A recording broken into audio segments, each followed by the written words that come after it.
এখন চলে আসবো ধনুরাশি নিয়ে। তাহলে ধনুরাশির শনির অবস্থান কোথায় রয়েছে? শনির অবস্থান রয়েছে 4th হাউসে। তাহলে কর্মের দেবতা, ন্যায়ের দেবতা 4th হাউসে বসে আছেন, প্রপার্টির স্থানে বসে আছেন।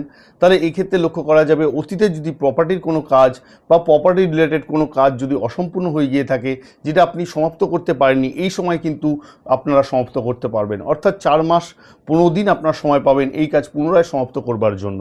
কনস্ট্রাকশনের কাজ যদি থেকে থাকে সেই কনস্ট্রাকশনের কাজও আপনারা করতে পারবেন, বাড়ি রিনোভেট করতে পারবেন। এই সময় যদি দেখা যায় কোনো সেল করছেন বা পারচেস করছেন, সেক্ষেত্রে কিন্তু 3 গুণ আপনারা প্রফিট করতে পারবেন। তাহলে তৃতীয়ভাবে যখন শনিদেবের দৃষ্টি পড়বে, তাহলে তৃতীয় ভাব আমরা কি বুঝি? পরাক্রমের স্থান বুঝি। অর্থাৎ এই সময় কিন্তু আপনাদের কনফিডেন্স বৃদ্ধি পাবে, এই সময় কিন্তু কঠোর পরিশ্রমী মনোভাব বৃদ্ধি পাবে, এই সময় অর্থাৎ হার্ডওয়ার্ক ডিটারমিনেশন আপনাদের বৃদ্ধি পাবে। এই সময় কিন্তু আপনারা যে কোনো কাজ সমাপ্ত করবেন, অর্থাৎ কোনো কাজ কিন্তু পেন্ডিং করবেন না।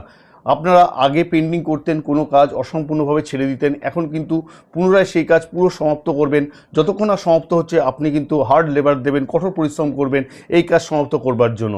এক্ষেত্রে একটা জিনিস বলে রাখি, মনসা বাচা কর্মণা, অর্থাৎ আপনি মনে মনে পজিটিভ ভাবুন এবং পজিটিভ থ্রো করুন, অর্থাৎ কথা বলুন পজিটিভলি এবং পজিটিভলি ওয়ার্ক করুন, তাহলে কিন্তু আপনার জীবনে সাফল্য চলে আসবে।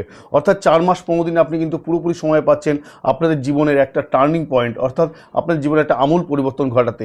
এই স্থানকে ভাই বোনের স্থান বলা হয়ে থাকে। এই সময় যদি ভাই বোনের প্রতি আপনি দায়িত্ব কর্তব্য আপনার নিভাতে পারেন, সেই ক্ষেত্রে কিন্তু খুব ভালো, অর্থাৎ শনিদেবের আশীর্বাদ কিন্তু আপনি পাবেন। এই সময় কিন্তু অনলাইন যারা পেশার সাথে যুক্ত আছেন, অর্থাৎ এআই টেকনোলজির সাথে যুক্ত আছেন, আইটি সেক্টরে রয়েছেন, তাদের ক্ষেত্রে বিশেষভাবে ভালো লাভ হবে। যারা স্পোর্টসের সাথে যুক্ত আছেন, তাদের ক্ষেত্রে খেলাধুলা যারা করছেন তাদের ক্ষেত্রে বিশেষভাবে উন্নতি হবে। যারা ইউটিউব ব্লগার রয়েছেন বা কন্টেন্ট ক্রিয়েটার রয়েছেন, তাদের ক্ষেত্রে বিশেষভাবে লাভ হতে চলেছে।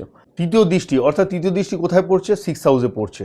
তাহলে এই স্থানকে পরিশ্রমের ভাব বলা হয়ে থাকে, জবের ভাব দেখা হয়ে থাকে, রোগ ঋণ শত্রুর ভাব দেখা হয়ে থাকে।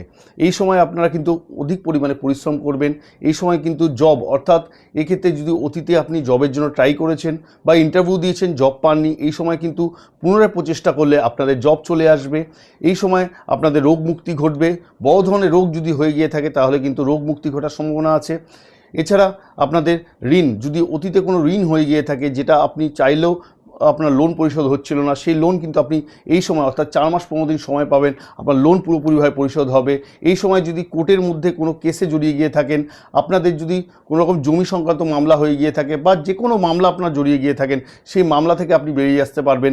শত্রু আপনার দমন হবে, আপনাদের সমস্ত রায় আপনাদের ফেভারে থাকবে, অর্থাৎ রোগ ঋণ শত্রুর জায়গা থেকে আপনাদের পুরোপুরি অনুকূল পরিবেশ থাকবে।